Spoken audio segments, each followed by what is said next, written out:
Skill acquisition is the study of our ability to acquire and develop movement skills through the understanding of temporary theoretical framework in order to assess how individuals progress from novice performers to expert performers.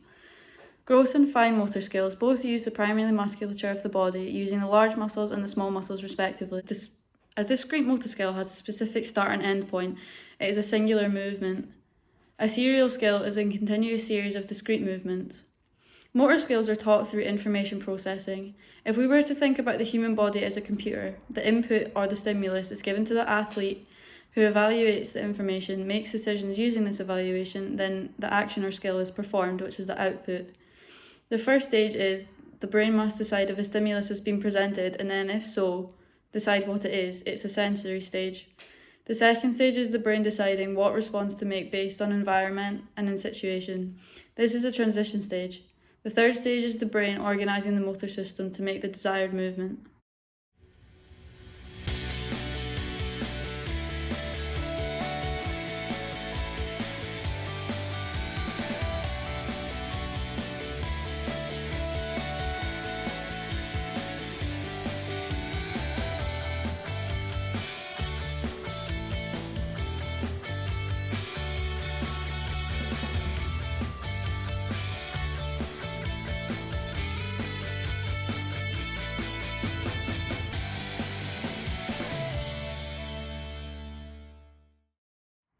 Constant practice is when a performer repeats a certain drill or action with no change in difficulty or any type of feedback. For example, two football players standing opposite each other passing a ball back and forth. This is a sequence in which only one skill is being performed with no variations of any kind. Limitations of constant practice is that repeating skills can get boring or tedious and performers may get distracted by external factors. Time spent doing constant practice takes time away from other important areas of training, for example, strength and conditioning. Frequent constant practice will allow the performer to grasp the skill to the best of their ability before moving on to a new one. And the advantages are using constant practice enables performers to improve on a specific skill or part of a skill.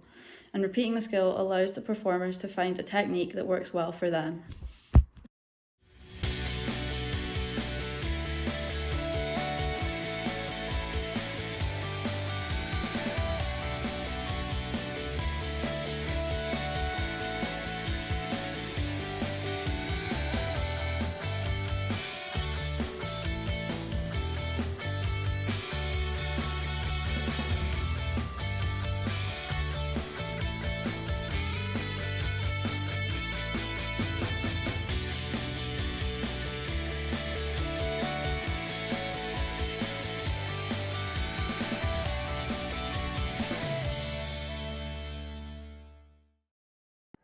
So for random practice, the Google definition is a schedule in which practice trials on several different tasks are mixed or interleaved across the practice period. And basically all this means is that you do random practice and there's a random number of tasks in a random order. So this makes random practice a valuable practice type for participants that are wanting to train more than one skill at a time. They've got more than one thing to improve on.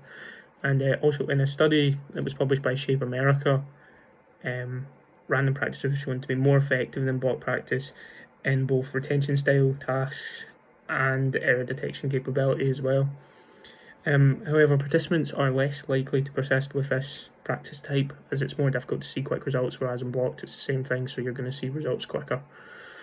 And random practice is also thought to be more reliable type of practice when trying to get a athlete into a more game-like situation.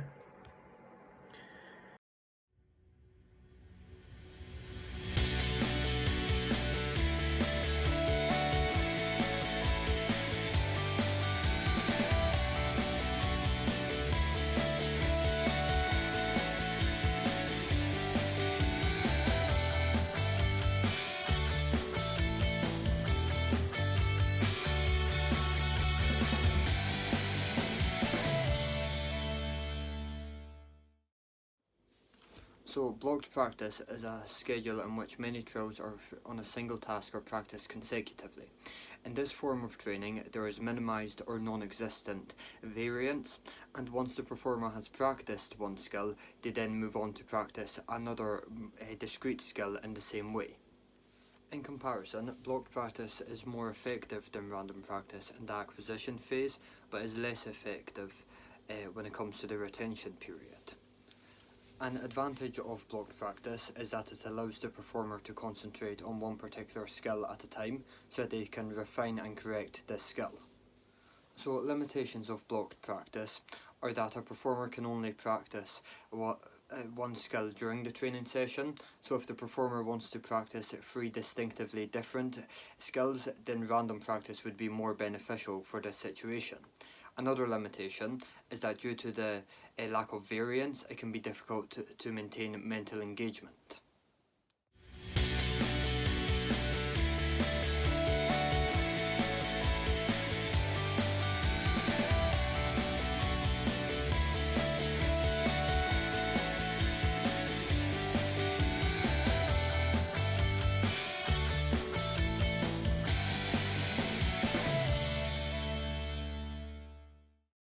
Variable practice is a variety of practices where a skill or action is performed. In variable practice, there are a variety of changes in the practice and different things to do. Disadvantages of variable practice, however, is that if you're a beginner, it could become overwhelming and quite challenging when the practice environment is constantly changing. Variable practice may also not be the right suitable practice if you do not have the key fundamental skills to do a certain task.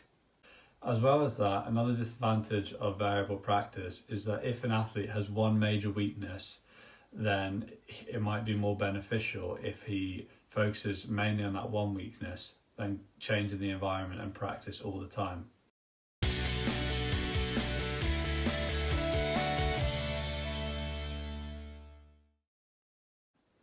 An alternative practice that an athlete could use is mental practice. Mental practice is when the athlete cognitively thinks in his head what skill he's going to do before he actually performs it. There are 3 main advantages of using mental practice. The first advantage is they'll be more confident that they can perform the skill well because they've gone through it in their head beforehand. Another advantage leading on from that is that they're less likely to forget about the skill because they've gone over it in their head multiple times beforehand.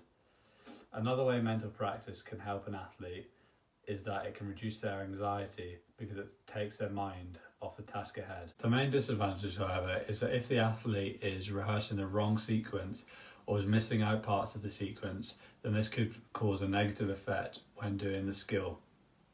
As well as that, the athlete must be in the right environment and must also be calm and relaxed while going through this sequence. Otherwise, it could lead to him forgetting key parts of the sequence.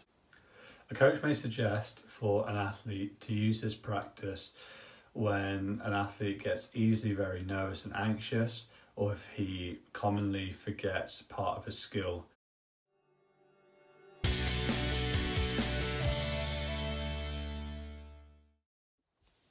So hybrid schedules are schedules where 2 training techniques are used at the same time.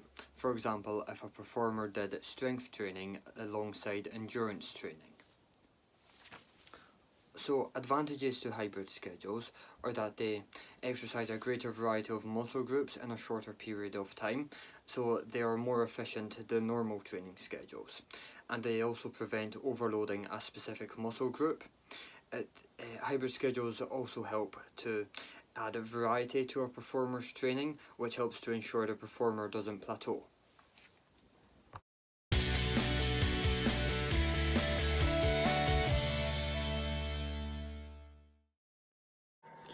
And for practice contingencies, the Google definition again is that the schedule is sensitive to individual differences with the difficulty of the task and decision to repeat the same task or switch to an easier task depending on the performance success of an individual.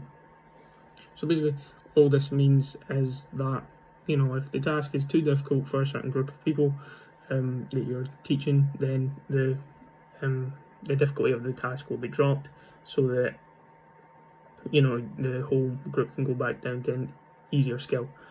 However, if there's some people, if you've got let's say just a football team, there's going to be a group there might be a split of people that can do it and people that can't. So if you go down and do an easier task, then the people that could already do the task will find that new, simpler task boring and quite annoyed. They'll be quite annoyed and disinterested doing it. But a good way to stop this from happening is just splitting them into two groups of a higher and lower skill class.